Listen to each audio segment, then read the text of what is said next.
Welcome back, and let us start with today's module. We'll continue with our discussion on folded cascode amplifier, looking into the biasing schemes for the single ended output as well as fully differential output cascode amplifier. And along with that, we'll be going into the common mode feedback for the fully differential scheme. We will also look into noise analysis for the cascode amplifier and try to draw analogy with whatever we did for the two-stage amplifier. And we'll look into some other variants of the folded cascode topology to get better input swing and so on. And finally, we'll look into sizing consideration to meet a certain specs, like how to arrive at the required sizing for the input device, cascode devices, to meet specs in terms of, say, bandwidth, gain, noise, output swing, and so on. So we will focus only on the specs which are relevant to our example. Some of the specs which are applicable in general to an op-amp may not be very relevant to our example, but we will focus on those specs which are crucial for particular design example that we have started with, the front end for our biomedical sensor interface. Let us get started with the folded cascode circuit we discussed in the last class and finish our discussion on the biasing.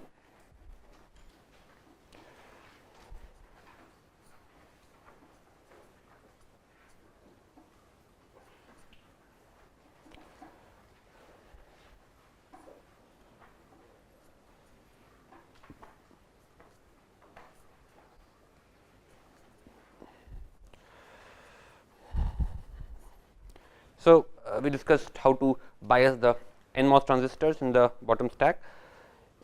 So, quickly let us redraw that. So, here using there is a jumper, and for biasing the stack over here we can use the cascode scheme that we discussed, the reduced swing cascode.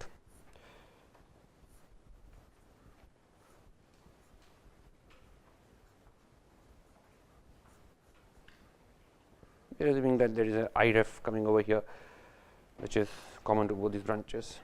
So, you are having same IREF getting injected in these two. So, I can just for the sake of completeness, I can draw the IREF branches.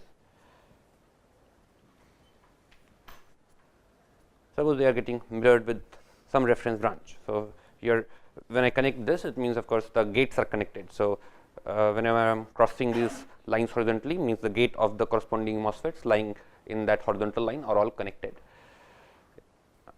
Otherwise, whenever I have dot, then you have a connection. So, if the horizontal line is crossing through the gate, then means the gates are connected. And here you can have a reference branch which is generating the IREF. So, you are having a IREF over here, which is getting mirrored in both these branches. And as we saw yesterday, this can be W upon L by 4 if these are all W by L. So, this way I can ensure that the minimum allowed signal swing over here is close to 2V over drive. That is what we discussed yesterday. And we also need to look into the biasing of the top branches, and for that once again I need to first look at the PMOS over here. Let me call the number the stacks as let me number the input pairs as 1, so 2, 3, 4 and 5, and here I can bias the PMOS transistor over here using a similar scheme that I used for the NMOS over here. So, I can use a PMOS with a similar bias current. So, I can take a bias current from here and apply the same bias current, and with this I can try to bias the PMOS stack, and again I can try to make sure that the W by L of this is 1 upon 4 times W by L of this fourth pair. So, W by L subscript 4 means W by L of 4, and upon 4 means the ratio W by L ratio of this particular transistor is 1 by 4 times the W by L of this. And of course, I could have used similar scheme, just like you have the NMOS over here producing the gate bias of this stack, and you have the two bottom NMOS. I could have used another PMOS pair to bias the voltages over here, but we will not do that because we need a scheme for obtaining a proper common mode DC level over here.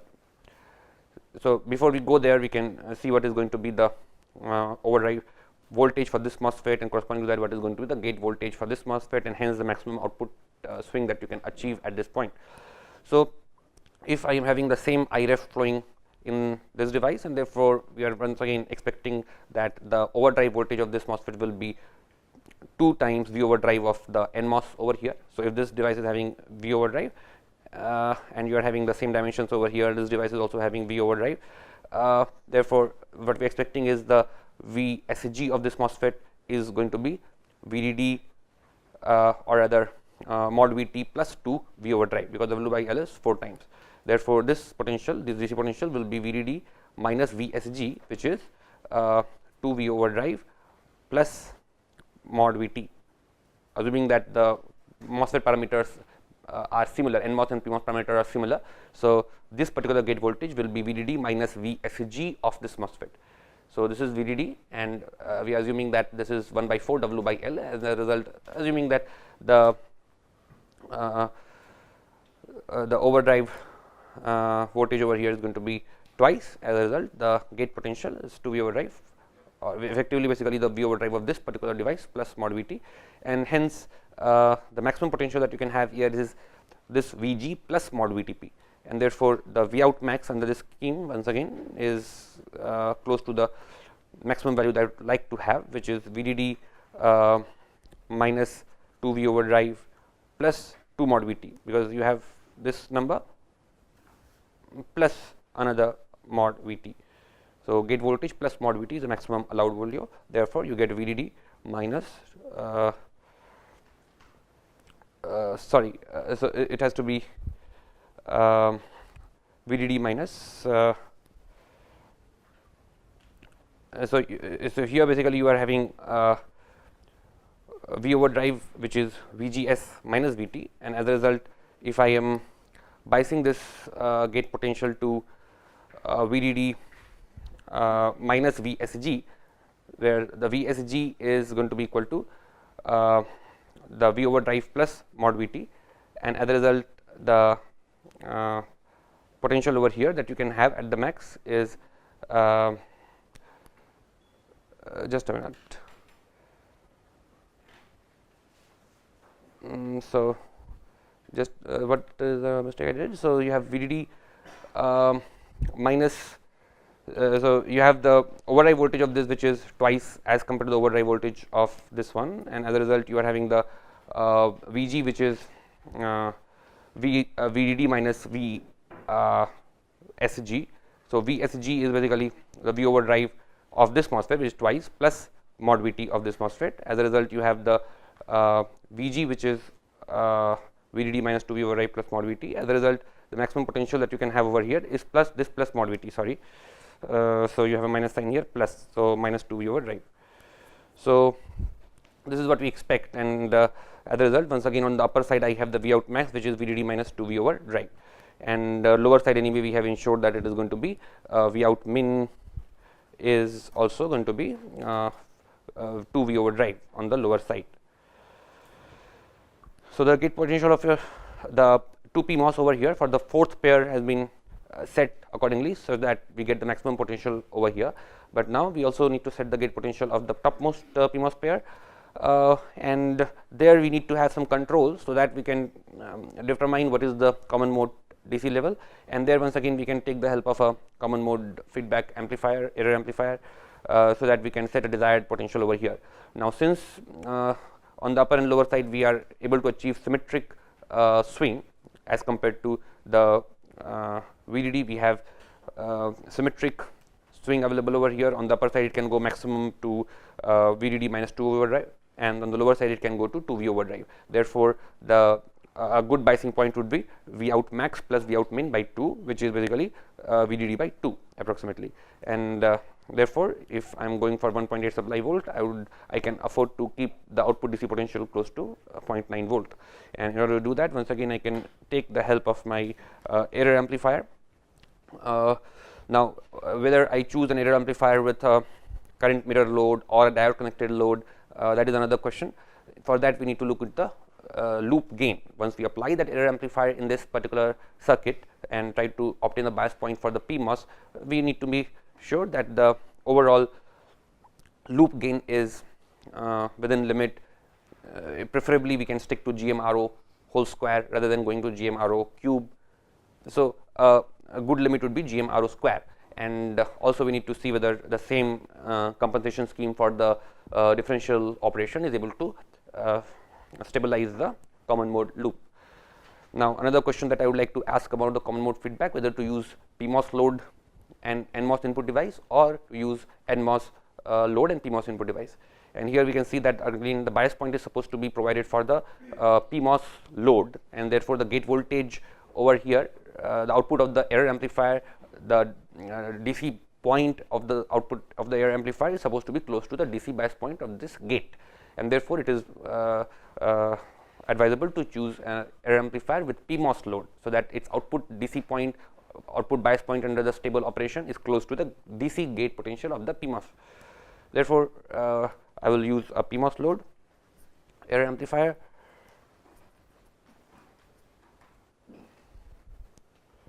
and I can once again use the split transistors to obtain my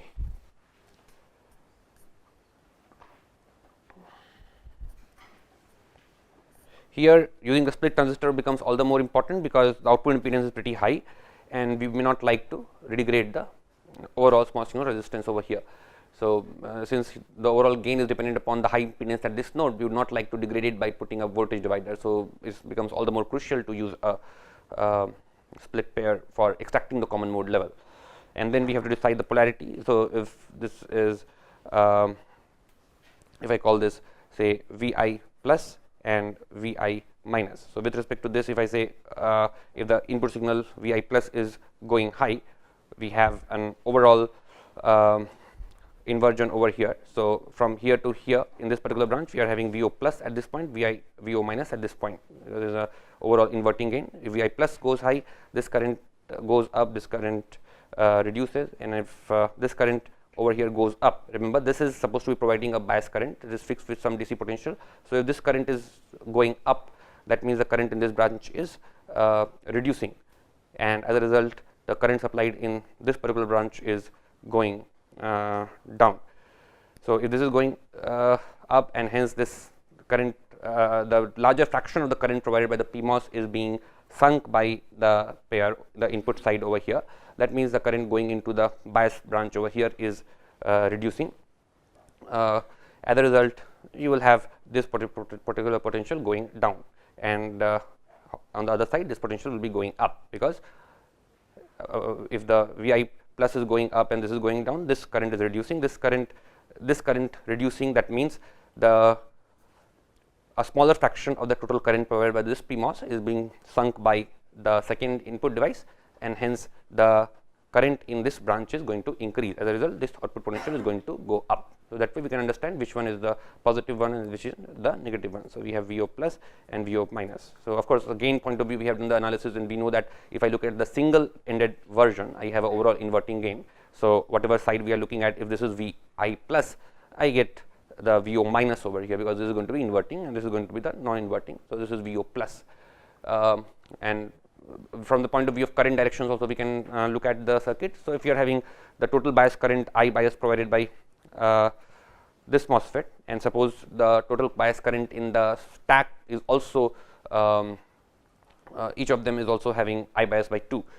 So, in this case under DC condition, both of these input devices are assumed to have I bias by 2, and assume that you have the same I bias by 2 in the two stacks. Therefore, under DC condition I would like to have I bias in these two MOSFETs also, and then if your signal excursion is taking place, one of the signal is going up, we can look at the current values as we just discussed. Vi plus going up means the input signal in this branch going up with respect to I bias by 2. So, nominally it is supposed to have I bias by 2, I bias by 2, but Vi plus going up means this current going higher than I bias by 2, and hence the current flowing in the cascode branch will be falling lower than I bias by 2, whereas the current in this branch will be becoming higher than I bias by 2. So, definitely VO plus will be going up, VO minus will be going down. So, using the current directions also we can arrive at the definition of the polarity at the output points.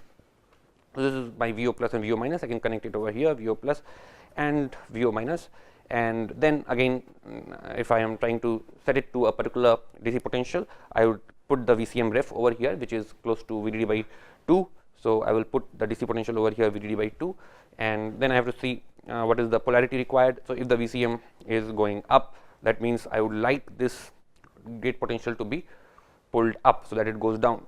So, if the output common mode goes up, and corresponding to that, if I make the PMOS gate potential go down, it will try to reduce the currents over here, and as a result this the overall DC current flowing in this stack will try to go down, whereas the gate potentials of these MOSFETs are fixed, and since the current is trying to go down, it will try to pull down the drain potentials such that the VDS reduces and hence the DC potential comes down. So, I would like to connect the output once again over here, and this becomes my CMFB common mode feedback. The common mode output going up, that means this signal will be going up and it will be increasing the PMOS gate potential. That would reduce the total current over here. Remember, this current is remaining fixed because this is biased with the help of I bias or another reference branch. So, this is remaining fixed.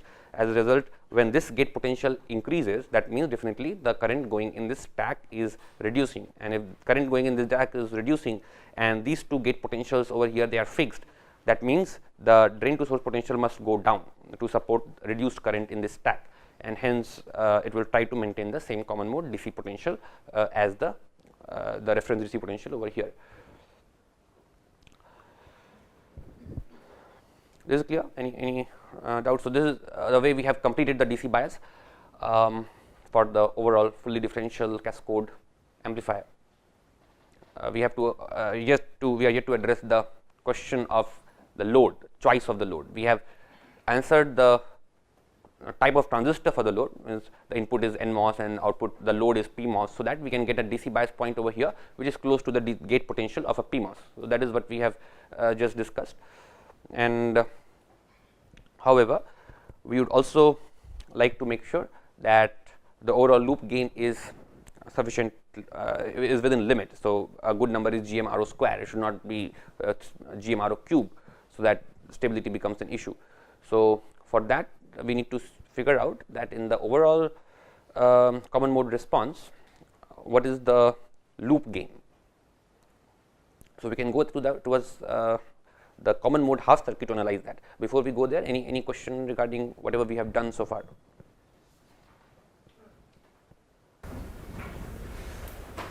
And remember, the input DC bias point is once again we can obtain it using large resistive feedback from the output to the input.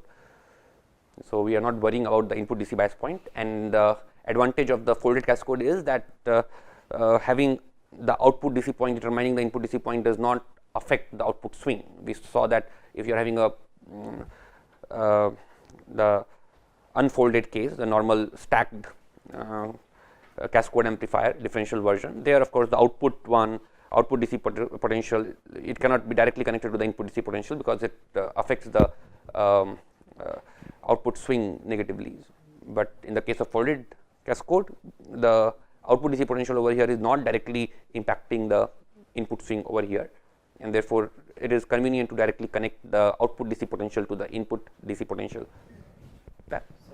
So, we do not need any high resistance to connect the output and the input of input pair to self biasing. Once again, yeah. So, there the high impedance resistor you are realizing using transistor. So, that is very high value. So, as compared to if you use such high resistors to extract the common mode, they are very imprecise. So, for common mode we want that these two resistors should be matched, whatever resistors you are applying over here. So, if we use such active devices operating in this subthreshold region and expect that it will be able to extract the common mode voltage, that is not a very practical way, because each of these active or MOSFET based resistors will be having a lot of process variation, it will not be very well matched. So, it is For the biasing of the input, we do not need them to be matched, because as long as the resistor is very high, it will ensure that the overall frequency response is not significantly impacted. At the same time, it will also ensure that the gate potential over here, DC potential over here, is close to the output DC potential, or basically equal to the output DC potential. There I do not need matching. So, even if they are 100% mismatched, one of them is R, another is R by 2, but those are very high, both R and R by 2 are very high, the DC potential here does not get affected, neither the output DC potential get affected. So, there I do not need to worry about matching of those high resistance connected from output to the input to adjust the input DC bias. But when you are doing the common mode feedback, for that the common mode has to be extracted faithfully, it has to be these two resistors have to be matched. Passive resistors, you can match it using appropriate layout technique that we will be discussing in subsequent classes, maybe today also we can discuss briefly. So, that can be well matched, but if you are talking about say these resistors implemented using MOSFETs operating in deep subthreshold regime, there the two devices or the two resistors that you are trying to construct can have very drastic mismatch, and that will not allow you to extract the common mode potential faithfully, and hence it is not a suitable technique to do that. So, therefore, we are relying on these active devices which are well matched, which can be well matched, and they are helping us in extracting the common mode signal faithfully, while those crude resistors, high value crude resistors can be used to just obtain a proper DC point at the input, because at the input you do not have any other current path. So, if you want, the moment you connect this output with any very large value resistor, even if these two are different, it does not matter, it will set the input DC point same. Any other question? Okay. So, let us look at the common mode loop and consider the stability.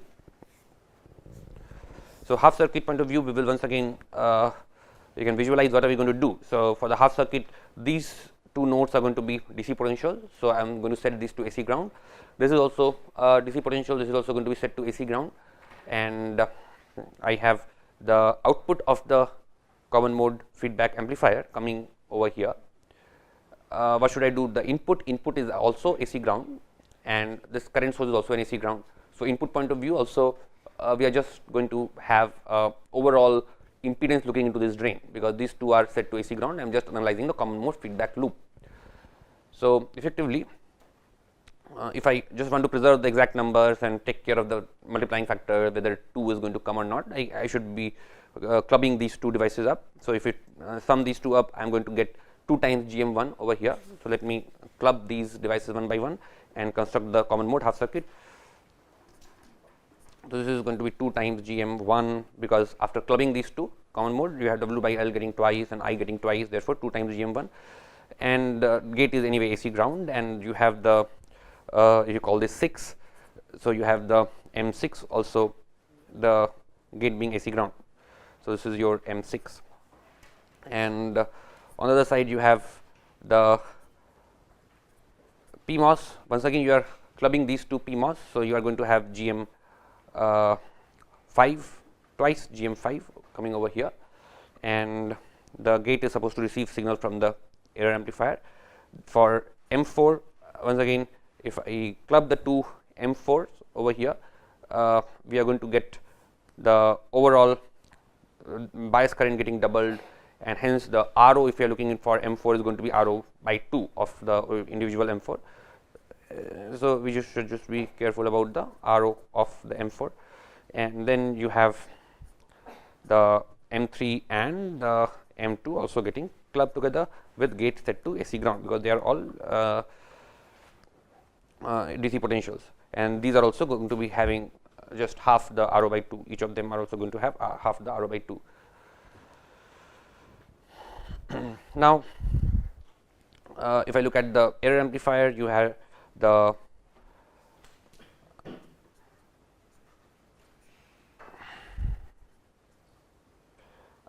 let me decide upon the load connectivity later. Right now, I have connected them anyway. Now, once I have connected the outputs, this was my output, I have opened the loop over here suppose, and I have connected the two outputs together, therefore, the split transistor also becomes combined. So, now I have these two combined.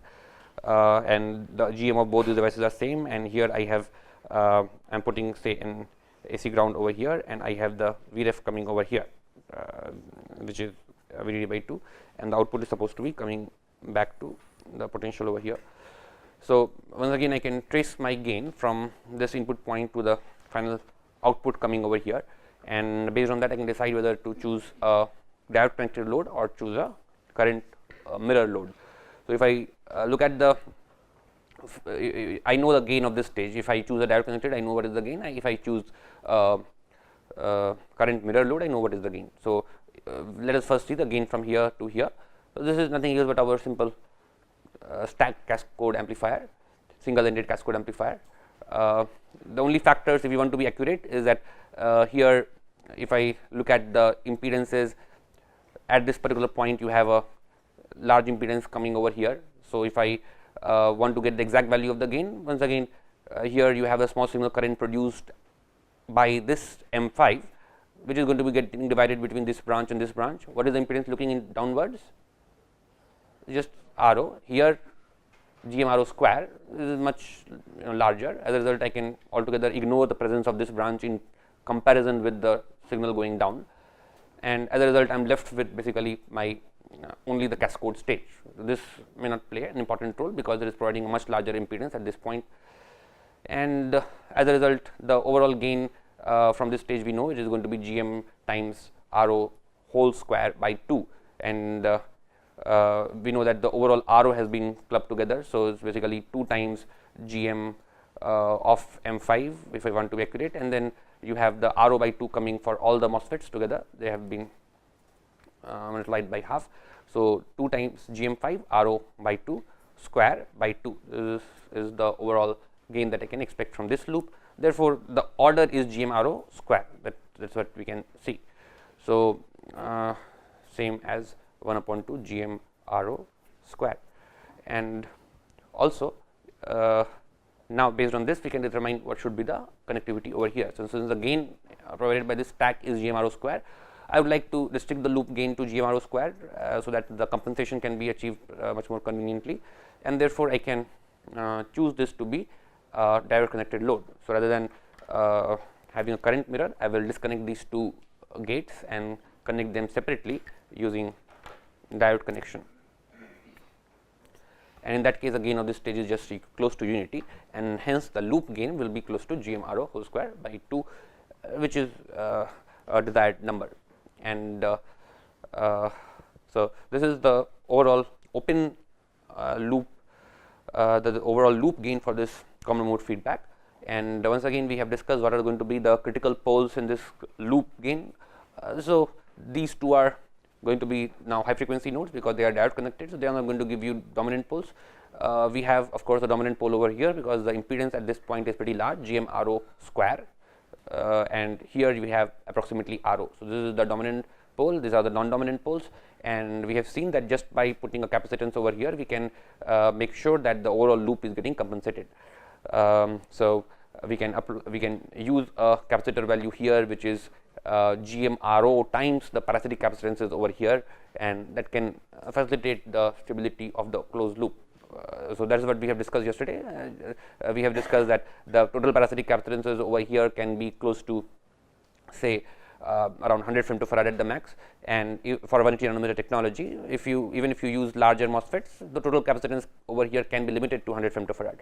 Of course, you have to be careful because some of the devices are going to contribute strongly to the overall capacitance.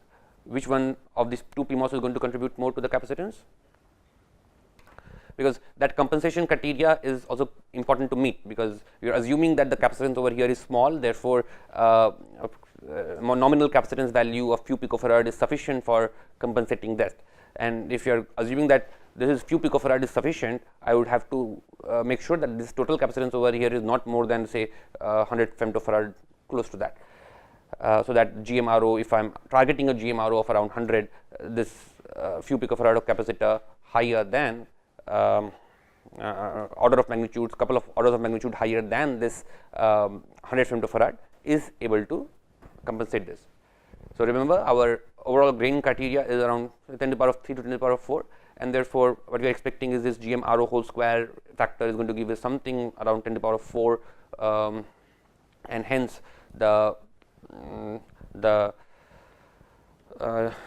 parasitic capacitance ratio, the ratio of these capacitances at this point, the CL, the CC that we will put for compensation versus this capacitance should be of that order GM RO, because what we want is the dominant pole should be GM RO whole square times smaller than the second pole, and here we have the impedance which is GM RO times the impedance at this point, and hence the other option left is that you make the capacitance GM RO times larger at this point as compared to this point. The target is to make the capacitance over here GM RO times larger as compared to the capacitance at this point. That is what we discussed yesterday while discussing the stability, and in that case, if my GM RO is expected to be around 100, I would like this capacitance to be 100 times larger than this, and in order to make sure that that happens and I do not have to put a big capacitance over here, I should also like to limit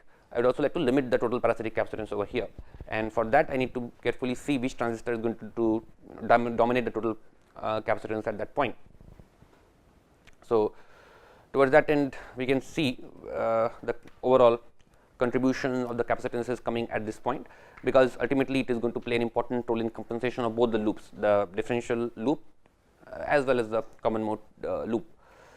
So we can just look at the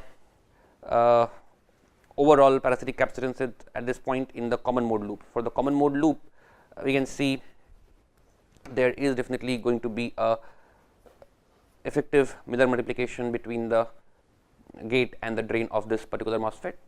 The gain factor is sufficiently strong, it is GM RO, therefore this can introduce a significant capacitance at this node, right. So at least for the common mode feedback loop, what we can see is it is going to introduce a sufficient Miller multiplication. The other transistors, gate is AC ground, here also gate is AC ground. So if I look at the parasitic capacitance component, if I just try to draw and understand which one is going to be the dominant one, the CGD of this MOSFET, gate is grounded, therefore the CGD of this MOSFET is going to appear as it is. If I look at say the CGS or CGS of the second MOSFET over here, let me just copy the numbers once again. This was 2, 3, 4 and 5. So this is basically CGD of 5, which is experiencing a Miller multiplication of the factor GM RO. This capacitance, however, if I see, this is this is just CGS of the M4, so I can call this CGS4 is going to appear as it is. Likewise, the CGD1 is going to appear as it is, because this also appears between this particular point and AC ground, and on the other side also you have some parasitic capacitances coming from this side. So in this particular amplifier we have the CGD of this MOSFET. I can name this say 7, 8, CGD 8 and 9, 10. So you have the CGS, just for the sake of completeness I can put these also. So the CGS of M9 also appears between this point and AC ground, because if you look at the contribution of M9, the gate and drain are shorted. So at this point you have the CGS9 also coming into picture. So I have CGS9. So we have just drawn the parasitic capacitances corresponding to the different transistors that are contributing at this node. Remember, this point is disconnected, so you do not have connection between these two nodes. Therefore, the capacitance contribution is going to come from the M9 and the CGD of this transistor. I am ignoring for the time being the CDB and CSB components, assuming that they are relatively smaller, otherwise the picture will become more messed up. So assuming that the CDB and CSB components are ignored for the time being, I am considering only the CGD and CGS. So in general that is true, because the CGD component and the CGS component can be the dominant one, the junction capacitance can be relatively smaller, that you see between the CD B and CSB, and moreover they don't undergo Miller multiplication as such. So, this can go Miller multiplication. It is important to consider this. CGS is the largest one in magnitude, so it is important to consider this. These two are it can be smaller than even the CGD, therefore, I am not considering those two. In order to complete this, we will again come back and complete this discussion.